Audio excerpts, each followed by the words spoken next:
Hi everyone, Jared here. Time for the market video update. We have had a wild and crazy day in the market today, but I think things are kind of calming down a little bit. Let's just have a little quick peek. We're about 25 minutes before the close of the equities markets here, so just a quick look at how everything's gone. S&P skyrocketed. Dow 273 points right now. Gold is down just a little bit, and oil's holding down just a little bit. But we saw some big recoveries earlier this morning. We saw that these guys were in the negative. The Dow was down about 50 60 points, and it's made a pretty big recovery.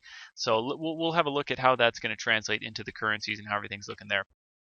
As far as news goes today, we have some New Zealand announcements that shouldn't affect any of the other pairs too terribly much, but just be careful, keep an eye on them. That's coming out in about an hour and a half. Interest rate announcements are always, kind of big. They can get things moving pretty good. Coming into tomorrow's announcement area, we've got quite a few things coming out. The Philly Fed Index, we've got unemployment claims, core CPI, retail sales out of the UK. This is typically a big one, should be good on our UK trades. Just a lot of news coming out there. Let's see how this is all going to kind of translate into what we're seeing on these currency pairs. We've seen this trend line right here, and the market is really kind of bouncing up this trend line. A couple of things have happened. Number one, China has kind of stepped in and said that it'll do what it needs to do to some degree to help Europe avoid the worst of the financial crisis. And so I think that's kind of bolstering up the euro just a little bit. Remember the one thing that we talked about though on these retracement levels. So here's this big rundown on the euro. It got pretty oversold in this on this fifth daily fib area, which was right around that one kind of 3,500, and it's been bouncing up pretty good since then. We're starting to get into a 4-hour crossover, so we're going to keep our eye on that.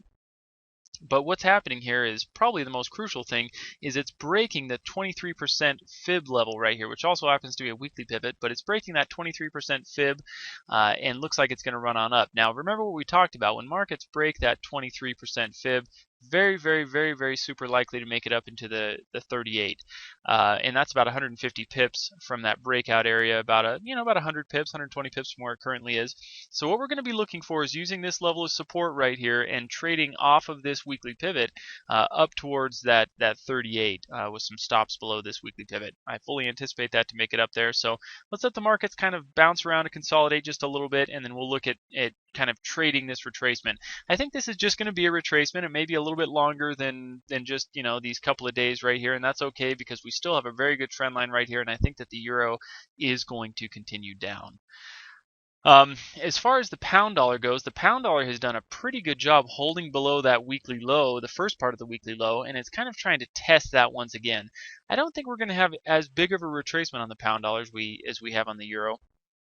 It's holding pretty nicely below the summer channel right here, which was a low of about 57.90, but it's trying to break up above that, bouncing kind of off that fifth daily fib and a couple of things there, still staying outside of this alligator. So the pound's got a pretty good strong trend to the downside. So I'm just kind of looking at this as being a little bit more of retracement. You can see this on the 1-hour chart, but it's a little more visible on the 15-minute chart. We've got a pretty nice trend line right here that's working itself in. Big bounce, smaller bounce. I'm going to keep an eye on that and look for some sell opportunities. If this does start to buy, just wait till that next daily pivot comes out. Look for an open above that daily pivot. We might have a little bit of a run up there, but the 4-hour chart's looking pretty bearish still, so I'm going to really lean more towards a breakout down on this pound dollar. The Aussie dollar has been pretty choppy. We had that big movement right there, but it's been very consolidated and choppy the first couple of days. Pretty consolidated and choppy today, and it's kind of working its way back into this area. I don't see anything too great on the Aussie dollar right now. You can see it's pretty messy looking still. It's coming into this red line of our alligator here on the 4-hour chart, so hopefully that'll cause a little bit of bounce and a little bit of continuation down there, but it's looking a little bit difficult at this moment. To really get a good clean direction out of this. So I'm probably going to stay away from the Aussie dollar for just a little while. As always, staying away from the dollar yen. This one is just kind of going into those lows and that big support right there. I think that one's going to be tricky. Going into the euro yen though, we took a trade on the euro yen this morning, and it was a bit of a wild animal to say the least. And we've seen that all week. The euro yen has just really been channeling, and it looks pretty reluctant to break out. But watch this area. Look at 105.60. 104.60 and look at about 104.60. We've got about a 100 pip channel here. 104.60 is the daily low. Obviously, it gets a little bit lower into these areas here, but I think 104.60 is going to be a good breakout level down, and I think 105.60 will be a good breakout level up. So make sure we've got some good volume in the market. Just look at trading this guy up. I would say very, very likely chance this is going to reach the weekly pivot point, which gives us about 106.40-ish, right around there, 35.40. So there should be 70 to 80 pips worth of run at a breakout of this 105.60 level. So watch that. Look for that breakout up, 105.60. And the pound yen kind of doing the same thing that the pound dollar is doing, which is staying low. It's hanging low. You can see that there's a little bit of a trend line right here. So again, I'm holding my bearish positions on the pound dollar and pound yen, and you can see that this guy is just kind of working its way up this little short-term trend line. So watch it kind of work its way up there. And as soon as it breaks that, we should have a little 30, 40, 50 pip run down. So just watch that trend line and wait for that breakout. And that should give us selling opportunities.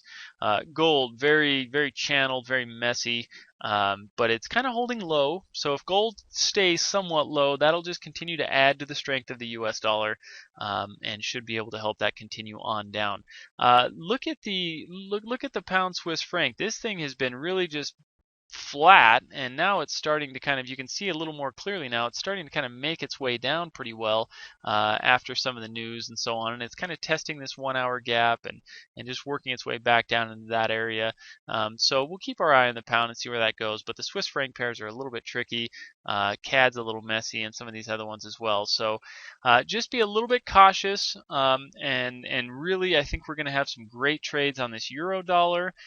Pound dollar should be very good, and I think the euro yen is going to be a great opportunity to trade that breakout of 105.60, and then probably looking for those selling opportunities on pound dollar, pound yen. So very best of luck. We've got some great setups and some great pips. I'll be checking in for the Asian session this afternoon in the chat for a couple of moments to see if anything's setting up nicely, and then I'll also be on for the UK sessions tonight. Remember, we've got some big news coming out for the UK, so our trade should be hopefully very well received. And also, not to mention, I think we're past some of the craziest Europe news right now, and the markets will hopefully behave themselves just a little bit. So we'll see how it goes. We'll see you in the chat. Very best of luck, everyone.